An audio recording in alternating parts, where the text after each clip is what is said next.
everyone, and welcome back to Goddess Recipes. Today we're going to be making ice cream mochi. We enjoy this treat so much, and today we're actually going to try making it ourselves because everything tastes better when it's homemade. That is so true. Let's get to it. The first ingredient is rice flour. So the next ingredient we're going to be adding is granulated sugar. And last but not least, for the dry ingredients is just some powdered sugar. A tip that I don't actually know is an actual tip, but I think from past baking experience, while combining these ingredients, make sure you get all the little lumps and bumps out before you add the liquid. Oh my god, that's recording.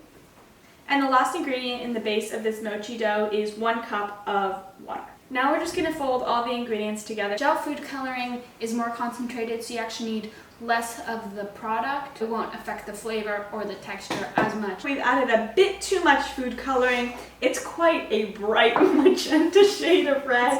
Pinky red. Pinky red. A hot pink blasting in your face mochi color red. Add the cornstarch. We're hoping that it's going to dull the color out, but otherwise we'll be left with a highly artificial mochi flavor. Don't do too much food coloring. Okay. Lesson number 1. So I'm going to pop this in the microwave for 1 minute. If you don't have a microwave, click off this video. It's not just kidding. No, take this as a sign to go get a microwave. Yes. And make our microwave apple crisp. That will be linked right here. I'm using a paper towel to cover this, Right. even though I saw many recipes calling for plastic wrap, which you don't put plastic in the microwave because it's going to melt in your food and it's just going to release toxins. So use a paper towel. You can see that this is already coming together quite nicely. It's looking good. It's coming together finally. So we just popped our mochi out of the fridge. It's looking actually pretty good. I actually was expecting it to be a lot worse. Cornstarch your hands, cornstarch whatever surface you're using because this thing is just going to stick to it. Okay, it's looking like dough. Here's us. And I'm using a cookie cutter that's about 3 or 4 inches across for 1 tablespoon. So just for a little comparison, and I think that's a good size. I'm gonna start cutting it out.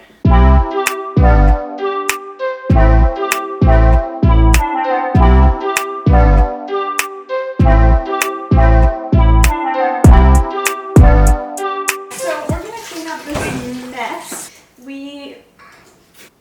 We're letting our mochi chill in the freezer. A little pro tip, guys, that I learned throughout this whole process, and that is don't make mochi at home. no, don't make mochi on a baking sheet because you know what would be super easy? If I made this on parchment paper, I could take my parchment paper, fold it up, and throw it in the compost bin. Yeah, we're doing. Okay.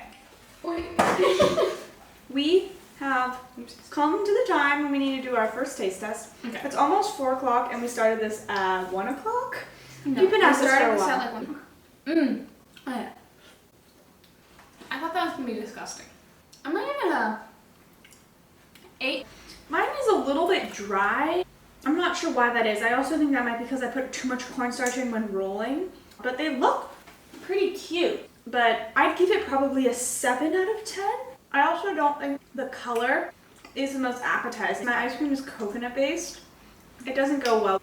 Alright everybody, thank you so much for making it to the end of this video. If you made it this far, pat yourself on the back because you endured a lot. And hopefully it was entertaining. If it was, make sure to give it a thumbs up. If you felt inspired to attempt making mochi by yourself, also give it a thumbs up. Press that subscribe button if you haven't already. Make sure to comment down below if you like this format of video of us trying out a recipe, experimenting. So make sure, tell us what you think about that in the comments and make sure to stay just a few seconds longer for the bloopers. Okay. See you next week. Hey everyone, and welcome back to... Today we're going to... Okay. Let's get to it. No, excuse me. Flour. Don't